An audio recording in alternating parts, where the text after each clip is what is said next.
7 de la mañana con 40 minutos, 7:40 minutos, comenzamos nuestro segmento de entrevistas. Saludamos con el economista Andrés Arauz, analista económico, ex candidato a la presidencia de la República, que nos acompaña esta mañana vía telemática. Economista Arauz, buenos días, bienvenido, gracias por estar en Punto Noticias de Radio Pichincha. Le saludamos Alexis Moncayo, quien le habla, Licenia Espinel. Yo quisiera, para empezar, su criterio respecto a qué tan fácil es que una entidad de la banca pública conceda un préstamo solo utilizando este mensaje que nos ha estado enviando el presidente de la República a los ciudadanos del padrinazgo.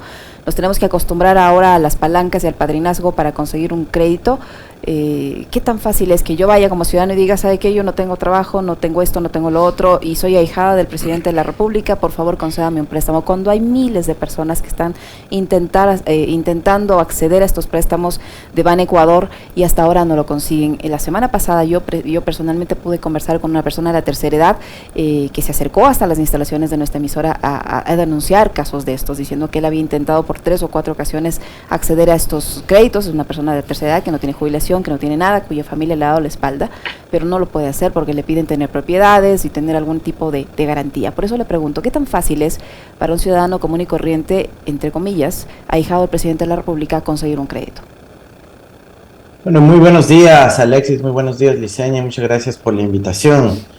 Aquí obviamente estamos hablando de un caso de tráfico de influencias, pero más allá de la situación individual, lo que preocupa es que viene a ser un modus operandi, en donde a los ciudadanos nos preocupa que también venga una gran empresa del exterior, un banco español puede ser, y diga, véndeme el Banco del Pacífico a mí porque mi padrino es Guillermo Lasso. Sí, así de grave es la situación en términos del sector financiero público de nuestro país. No hay ninguna transparencia sobre la venta del Banco del Pacífico, no hay ninguna página web donde se publiquen los términos y condiciones, los detalles de la subasta, de la venta. No hay ningún dato sobre cómo evoluciona el proceso del Pacífico. Uno tiene que irse enterando en función de las reuniones secretas que tienen los miembros de este gobierno en Nueva York o en Washington, para que por ahí alguien filtre la noticia a periódicos estadounidenses. Entonces el tema de los ahijados y los protegidos y los que tienen padrino también tiene que ver con la situación macroestructural de la política económica ecuatoriana, y no exclusivamente con un crédito que pues ojalá le llegue a más ecuatorianos en estas condiciones, ¿no? Sin necesidad de padrinazgos. La situación del sistema financiero público es crítica, más allá del caso puntual que se ha mencionado y que hemos visto en las redes sociales. Estamos hablando de que hay un proceso de fusión de la banca, de la banca pública, en donde lo que se quiere es quitarle la posibilidad del sector financiero público de colocar el recurso directamente y hacer todo a través de lo que se llaman líneas de segundo piso, es decir, que el dinero público se preste a través de los grandes bancos privados, incluyendo el propio banco de propiedad del presidente. Ahora, eso los bancos privados no lo van a hacer gratis, sino que van a llevarse una comisión por intermediar el dinero público. Entonces, hay que estar muy atentos con esto, ¿no? Hemos visto la privatización del directorio del Banco Central del Ecuador, la privatización de las reservas internacionales. Hemos visto una política en donde el gobierno ni siquiera puede aprovechar la enorme riqueza que tiene ahorrada para poder invertirla en su pueblo. Hemos visto una intención de privatizar el Banco del Pacífico de manera más opaca y oscura posible. Y ahora vemos también un proceso de fusión de la banca pública que lo que va a reducir es su ámbito de acción para exclusivamente dedicarse a lo que se llama las líneas de segundo piso.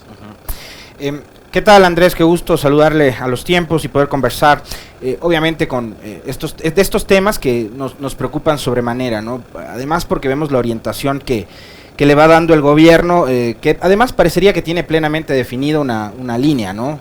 Y una hoja de ruta, a diferencia de lo que muchos ecuatorianos creemos. Siempre hemos hablado, posterior a lo que fue la elección del 21, que usted en aquel debate tan polémico, en donde parece que se nos grabó solamente una frasecita marquetera, pasó desapercibido un cuestionamiento que usted le hizo al entonces candidato Guillermo Lasso, que era el del país o la banca. Hoy usted lo ha dicho con precisión en la primera respuesta, de que están claramente definidos cuáles son las intenciones y la orientación que tiene el gobierno. Yo le quiero plantear un tema también relacionado con la banca y que fue parte de la política financiera durante el gobierno de la Revolución Ciudadana, del cual usted formó parte. Ahí hubo un proyecto que tenía que ver con la bancarización a través de los sistemas electrónicos. El dinero electrónico para poder llegar a lugares donde no hay bancarización. Lugares rurales, parroquias, donde están los agricultores, los campesinos, etcétera, a través del teléfono celular. Y montaron un programa y un proyecto muy interesante, mediante el cual además los usuarios de las tarjetas de débito o de crédito, del dinero plástico, se beneficiaban con la devolución del IVA. Ahí ese programa fue satanizado justamente por la banca, pero hoy esa misma banca es la que nos está hablando de las bondades del dinero electrónico. ¿Por qué ahora sí es bueno un proyecto que antes casi iba a ser el causante de la desaparición de la dolarización? Sí, Alexis, efectivamente, como mencionas, no solo que fue un proyecto de la Revolución Ciudadana, sino que me enorgullece decir que yo fui pues uno de los principales autores iniciales del mismo, inclusive en el 2009. La historia es la siguiente. Recordemos que nosotros llegamos al gobierno y apenas pocos meses después se da la crisis de Lehman Brothers en los Estados Unidos, donde básicamente hay una quiebra de uno de los bancos más grandes del mundo, y eso terminó afectando a la estabilidad financiera de todo el planeta. Y para quienes estábamos en ese entonces a cargo de la política económica, nos generó una preocupación enorme de que podía ponerse en riesgo la situación económica de nuestro país, y se implementaron varias acciones, incluyendo, recuerden, la primera vez que se puso la salvaguardia de balanza de pagos, donde tuvimos quejas de los Nutellas, ¿no es cierto?, por establecer cupos y algunos aumentos arancelarios, etcétera. Pero además de eso dijimos, imagínate que de repente no empiece, se corte el suministro de dólares al país. Necesitamos tener una alternativa para poder seguir administrando la moneda dolarizada, ¿cierto? Seguir manejando la dolarización con independencia, pero dolarizados. Y la forma de hacer eso fue pasar de medios físicos a medios electrónicos. Propusimos una serie de iniciativas, incluyendo el dinero electrónico, que en su momento, ese momento se llamó dinero móvil. No sé si recuerdan las primeras propuestas en el año 2009, 2010, 2011, se plantearon como dinero móvil y sistema de pagos móviles, ¿no? Y eso pues fue desplegado, se hizo un concurso internacional para lograr la transferencia de tecnología, tuvimos una gran aceptación, nosotros presentamos esto a nivel internacional en muchísimos foros, y claro, éramos el primer país del mundo que estaba planteando algo así. Lo hacíamos también con fines de lo que se llama inclusión financiera, es decir, poder llegar que a cada ciudadano de nuestra patria, por el hecho de tener una cédula y un número de teléfono, pueda acceder a dinero electrónico. Es decir, convertir el acceso a los servicios financieros en un derecho y no en un privilegio. Recuerden que en muchas partes de nuestro país todavía tienen que transportarse largas horas para poder hacer la fila y cobrar el bono y llevar en efectivo con riesgo de que les roben. Mientras que con el dinero electrónico, si es que tenían cobertura celular, aunque no tengan saldo, aunque no tengan datos, con cualquier teléfono podían acceder al mismo. Entonces era un gran proceso de inclusión financiera, de empoderamiento ciudadano, que iba a permitir que el dinero fluya y circule con mucha mayor rapidez y evitar pues los riesgos que se generaban. Ahora en el mundo estamos viendo una tendencia a nivel planetaria hacia impulsar el dinero electrónico de banca central. De hecho, la semana pasada salió un artículo publicado por el Banco Central Europeo, en donde recalcan la experiencia del Ecuador con el dinero electrónico como el dinero electrónico innovador del planeta, es decir, la primera experiencia que hubo alrededor de aquello. Yo mismo publiqué un artículo científico sobre esa cuestión el año pasado, y ahora esto se vuelve un elemento central. ¿Por qué? Ahora sí, Alexis, la pregunta. ¿Por qué ahora sí la banca quiere impulsar el famoso dinero electrónico? Primero porque han sido sucesivos fracasos de la banca. Recuerda cuando Lenín Moreno mata el dinero electrónico del Banco Central del Ecuador, ese que era universal, que era para todos, que era abierto, que tenía una plataforma en donde cualquier ciudadano podía desarrollar innovaciones y poder sumarse a esta iniciativa. Él lo mata diciendo que va a reemplazarlo por la figura privada de la billetera móvil, y sacaron el producto Bimo, y el ahora ministro de la producción, que era entonces el presidente de la Asociación de Bancos Privados, señor Prado, dijo que ya en 2 meses iban a sacar su billetera móvil. Hasta ahora eso tiene ningún éxito, ninguna aceptación del mercado. Es decir, han pasado 5 años y la banca ha fracasado en generar alternativas y seguirá haciéndolo. ¿Por qué? Porque la mentalidad que tienen ellos es atender a la élite, a la crème de la crème, ¿no es cierto? Solo a los segmentos que tienen mayor capacidad de consumo, y no diseñan sus productos, sus servicios, su atención para atender a la gran mayoría de la población que pues ni siquiera tiene una cuenta bancaria previa, porque saben que en la banca les roban con comisiones, con débitos no autorizados, con tasas de interés altas, etcétera, ¿no? Entonces, lamentablemente esas iniciativas de la banca tampoco van a funcionar, pero lo que necesita nuestro país es un dinero electrónico interoperable, que no sea para un sector exclusivo de la banca o para solo los amigos o los apadrinados, ¿no es cierto?, de cierto sector, sino que sea universal y que pueda incluir, y algo muy importante, Alexis, ante tu pregunta, un sistema de innovación abierta. ¿Qué quiere decir eso? No es Que excluyente. la plataforma de dinero electrónico puede interactuar con las empresas de transporte, con las plataformas electrónicas que se utilizan para hacer pedidos, que se utilizan para poder hacer comercio electrónico, que se utilizan en las páginas web, para que los jóvenes puedan desarrollar aplicaciones y utilizar la plataforma de dinero electrónico, para poder interactuar con el sistema financiero popular y solidario, para poder acceder a créditos, para poder acceder a servicios gubernamentales, como por ejemplo los servicios básicos, para poder pagar el acceso a la cédula, etcétera, y no tener que exclusivamente depender del canal de la banca, que como sabemos te cobra la comisión y el peaje cada que vas por ahí. Y además era absolutamente incluyente, ¿no? Porque no hacía falta tener un teléfono inteligente como para poder operarlo. Así es, mira, lo que hicimos es desarrollar, y perdonen por el tecnicismo, pues se llamaba el protocolo USSD, en donde no tenías que tener ni saldo, ni teléfono inteligente, ni plan de datos. Lo único que tenías que tener es un número celular, y marcando el asterisco, unos números y la cuestión numeral, podías acceder ya al menú de la plataforma. Ahora, eso no significa que exclusivamente se podía acceder a través de eso. Nosotros hicimos un hackathon, que es una iniciativa de participación de jóvenes informáticos para que desarrollen otras plataformas asociadas a la tecnología central, y se llamó Hack 153, pues por el asterisco 153 numeral. Todavía la página web creo que existe en el sistema de archivos de internet, archive.org, pero si ustedes van a ese hackathon pueden encontrar muchas otras aplicaciones, incluyendo la versión de smartphones que se desarrolló para el dinero electrónico. Entonces era un sistema de innovación abierta, en donde, solo imagínate, en 48 horas logramos que participen más de 30 equipos de desarrolladores informáticos. En 48 horas se desarrollaron 30 aplicaciones.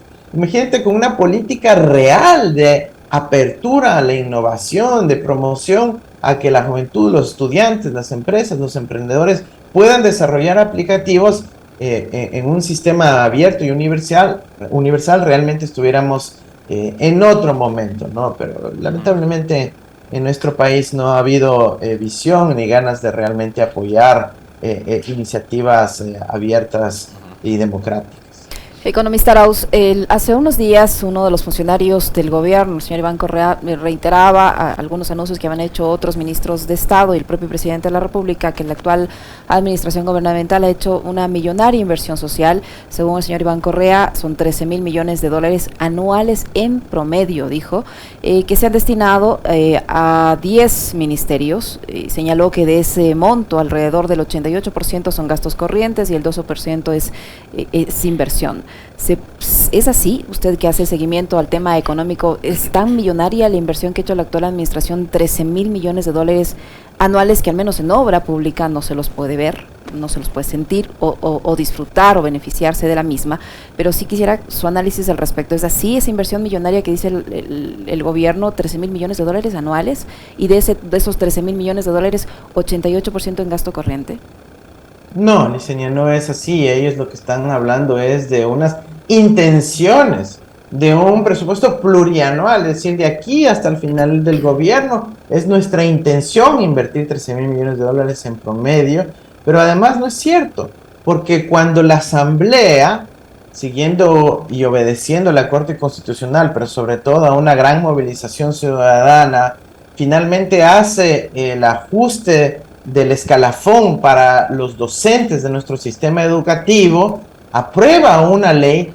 Lazo la veta, recuerden, porque decía que hay aumento en el gasto público y supuestamente no hay de dónde pagar. ¿Se acuerdan cuando los docentes exigieron el ajuste del escalafón, el aumento de los sueldos básicamente a nivel general para los docentes de nuestro sistema educativo? Ahí la Asamblea claramente sí decía, no, esto sí es importante porque es inversión en el futuro de los ecuatorianos. No hay mejor política educativa que tener a los docentes bien remunerados para que no seamos objeto de huelgas, de paros del cuerpo docente o del magisterio como era, recuerden, hace décadas, sino que estén bien remunerados porque ellos son los que pasan con nuestros hijos la mayor parte del día. Entonces tiene que ser gente bien pagada, que pueda estar motivada, que sea revalorizada por nuestra sociedad. Pero ¿qué hizo el gobierno de Lazo? Vetó el aumento de los sueldos de los profesores, de los maestros, de los docentes de la patria. ¿Qué ha hecho el gobierno de Lazo? Ha disminuido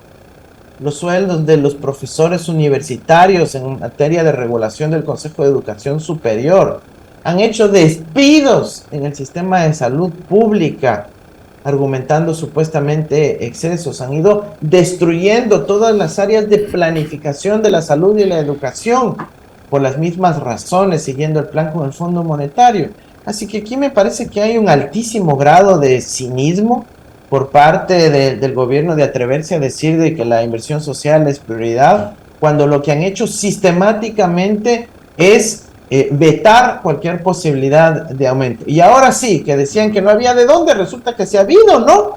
Y ahora no solo que resulta que se ha habido, ahora que dicen que es inversión récord, pero no dicen que ellos se opusieron sistemáticamente a aquello en la legislación. Andrés, yo quiero invitarle a revisar un extracto de una de las entrevistas que tuvimos ayer con Decio Machado, que habla sobre lo que podría suceder con la economía del mundo y obviamente la del Ecuador si es que la crisis en Europa se agrava y los asuntos geopolíticos empiezan a tomar otro matiz. Escuchémosle, por favor. Ya no hay discusión, digamos, entre los brokers de Wall Street o los analistas de los centros de investigación económica de la JP Morgan o de Goldman Sachs o de estos sitios de espacios de investigación financiera, digamos, con respecto a que vamos a una crisis que va a estallar o bien a finales de este año o bien durante el primer trimestre del 2023. Es una crisis posiblemente de estanflación. Eso significa que estamos hablando de una crisis de características como las que hubo en los años 70 cuando la crisis del petróleo, después de la guerra del Yom Kippur. Es decir, o sea, ¿tú crees que hay alguien en este gobierno que esté planificando algo que tenga que ver con esta realidad? Es decir, para generar políticas anticíclicas, es decir, en el Ecuador con respecto a una crisis, a otra depresión global de estas características que podría ser a lo mejor no tan grave como la del 2008, pero más sostenida en el tiempo, lo que significa que posiblemente sea el cóctel Molotov que termine de hacer desaparecer la escasa clase media existente en nuestros países, ¿no? ¿Qué podría pasar con Ecuador si es que no se planifica y no se establecen medidas como, además las que usted nos señalaba hace un momento, 2015 cuando vino la baja de los precios de los commodities y demás, en Ecuador se empezaron a establecer, por ejemplo, mecanismos como las salvaguardias. Ahora no se está hablando absolutamente nada sobre esto que acaba de mencionar Decio Machado, de lo que podría suceder a finales de este año o quizás en el primer trimestre del próximo. Y le sumo algo más, Andrés. La semana anterior el programa de Naciones Unidas, que mide los índices de desarrollo humano, daba cuenta de que por primera vez en 32 años este índice registra un retroceso súper importante. Más del 90% de países, entre ellos Ecuador, han registrado un deterioro de los niveles del índice de desarrollo humano entre 2020, 2021 y 2022, y más del 40% en ambos años. ¿Qué es lo que debería hacer el Ecuador? ¿En qué deberíamos de estar en este momento pensando, planificando para prever un escenario catastrófico como el que además están ya preveyendo varios organismos internacionales? Y mira, yo estuve en la ciudad de Washington la semana pasada en las reuniones anuales del Fondo Monetario y del Banco Mundial, en reuniones de la sociedad civil, en donde estábamos lanzando una señal de alerta brutal, diciendo, por favor, pongan atención a los países en vías de desarrollo, ahí mientras los países ricos están jugando a la geopolítica, están bloqueándose los unos a los otros, están subiendo las tasas de interés, están alterando las cadenas de suministro a nivel planetario, etcétera. Cuando se pelean dos gigantes, cuando se pelean dos elefantes, siempre los más chiquitos salen heridos, golpeados y aplastados. Y eso estamos hablando de los países en vías de desarrollo. El problema no es solo de este gobierno, Alexis, es de toda América Latina. La crisis mundial, la guerra mundial, la geopolítica, pero además la crisis económica no nos está agarrando como una América Latina unida, sino como 33 republiquetitas, digamos, ¿no es cierto? Donde vaya a ver ahí, sálvese quien pueda, a ver qué medidas toman. Ahora, dicho eso, la principal apuesta tiene que ser a la integración regional. En otra época, si yo estuviera ahí sentado, lo primero que estaríamos haciendo es actuar para protegernos a nivel regional, continental, con la fuerza de los países grandes de América Latina y establecer un marco propio de la región para evitar que estos choques externos nos afecten sistemáticamente a todos, impulsando la integración, los instrumentos financieros propios nuestros, como la arquitectura financiera regional, incluyendo una moneda regional como el sur, como lo ha propuesto Lula y Haddad, un banco central del sur, un banco del sur para poder financiar estos embates y obviamente asociarnos para poder tener mayor poder de negociación en nuestras exportaciones críticas hacia el mundo. Imagínate lo terrible que exportamos banano nosotros, Colombia exporta banano, Costa Rica, Guatemala exportan banano y tenemos que estar compitiendo entre nosotros en vez de establecer acuerdos para poder negociar precios mínimos en una crisis en donde pues se pueden venir grandes problemas. Pero bueno, dicho eso, ya pensando en la política doméstica, este gobierno está haciendo todo lo opuesto. Y ojo, no es que no se den cuenta que hay una crisis internacional. Ustedes pueden buscar en la página web del Banco Central.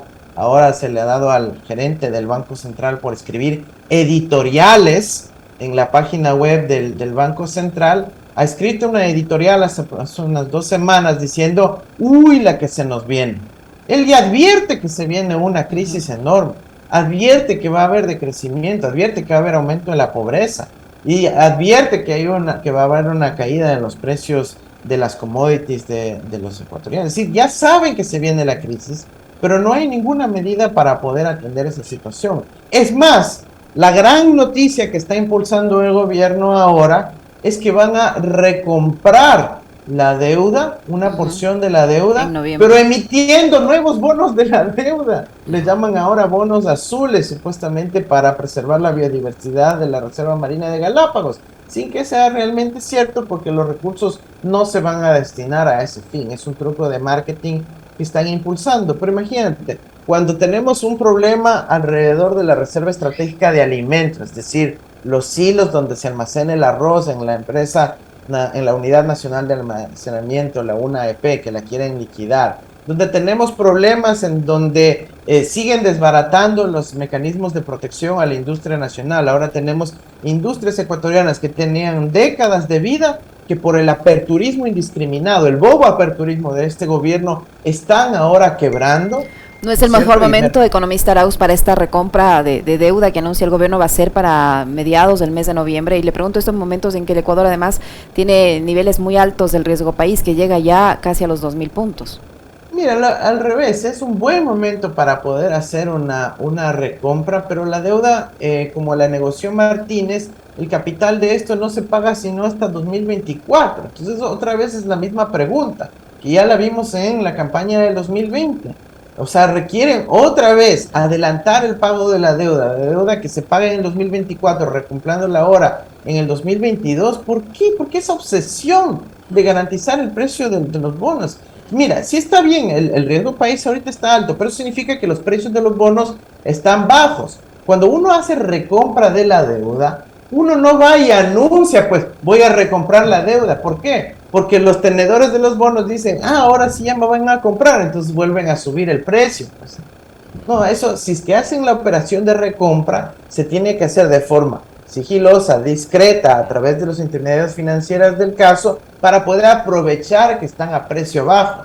Pero el hecho de que cogen y anuncien de que van a recomprar la deuda, lo que hacen es más bien aumentar el precio de la misma. Ojalá pues la tan diligente Contraloría vaya a examinar cuánto era el precio cuando estaba, digamos, a cuánto era el precio de los bonos al momento del anuncio y cuánto era el precio de los bonos cuando realmente terminen ejecutando el precio de recompra. Y esa diferencia se le puede atribuir a lo que se llama la incontinencia verbal del presidente y sus ministros por adelantarse a hacer el anuncio de que quieren recomprar la deuda. Ahí habría que preguntarse quiénes son los beneficiarios de esa recompra, ¿no? ¿Quiénes son los tenedores de los dichosos bonos?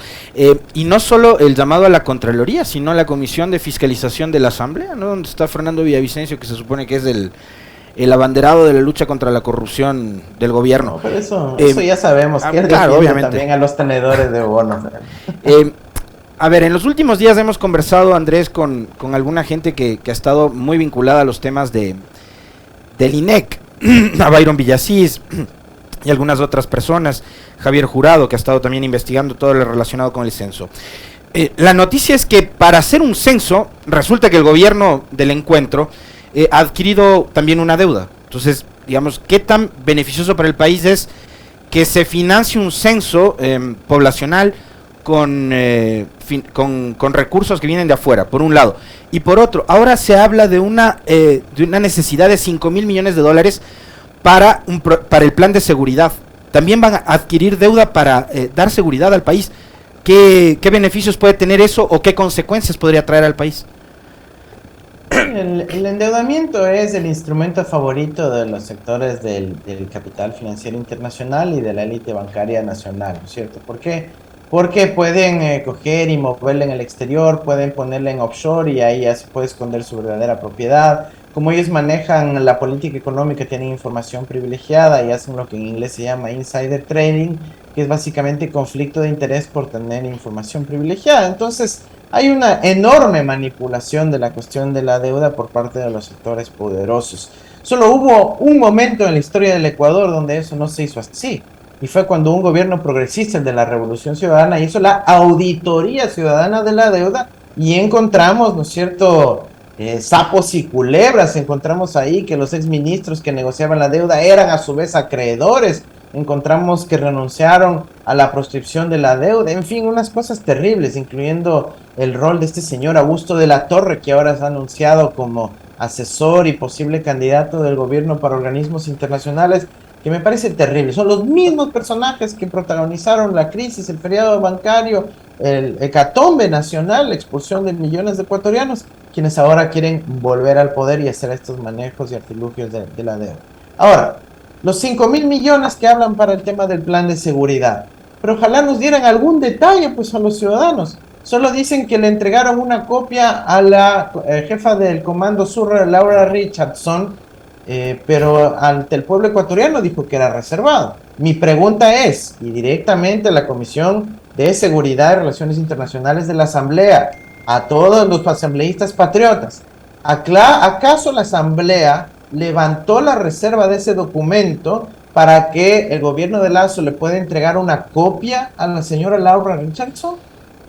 ¿O la reserva solo aplica para los ecuatorianos?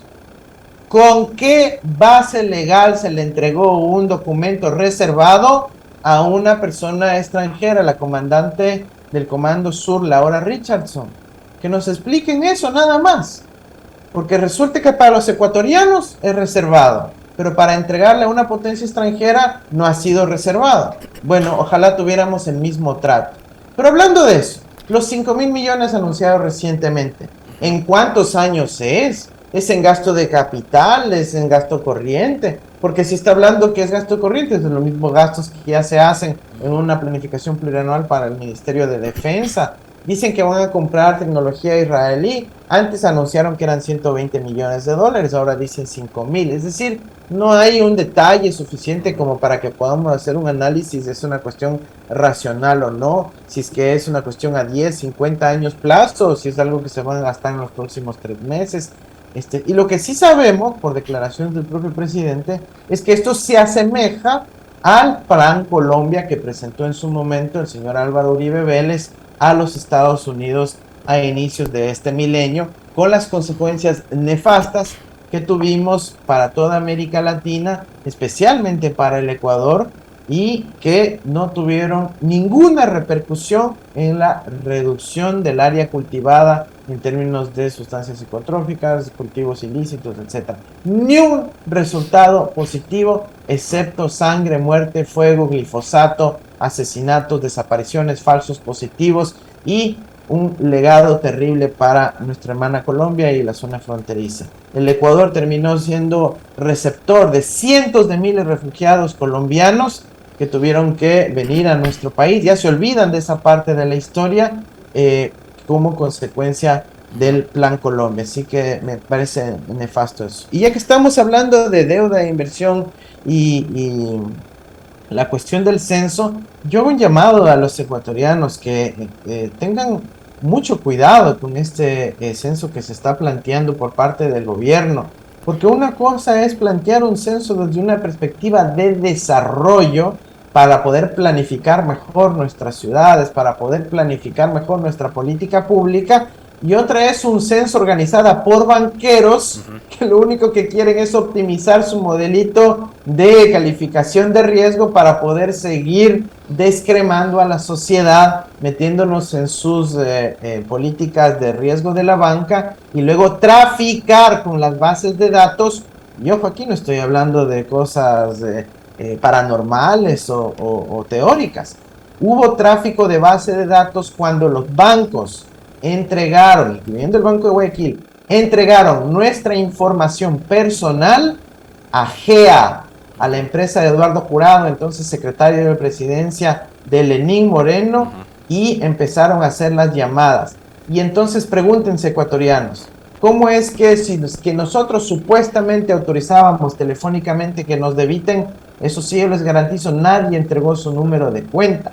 ¿Cómo tenían nuestro número de cuenta la empresa GEA para poder hacer ese débito automatizado que terminó robándole cientos de millones de dólares a los ecuatorianos y que ya se han olvidado de investigar ni en fiscalización, ni en Contraloría, ni en ningún lado? Un atraco del siglo de cientos millones de dólares que ha quedado en la impunidad y en la razón por la cual no dejan que se posesione el superintendente legítimamente designado. Muchísimas gracias, economista Arauz. Se nos acabó el tiempo y se nos quedaron algunos temas. Le volveremos a molestar seguramente. Muy amable. Muchísimas gracias. Todo gusto. Muy amable. Un abrazo, Andrés. Gracias. El economista Andrés Arauz es candidato a la presidencia de la República, analista económico que ha estado con nosotros. 8:13 minutos. E inmediatamente regresamos para conversar con la doctora Dolores Miño.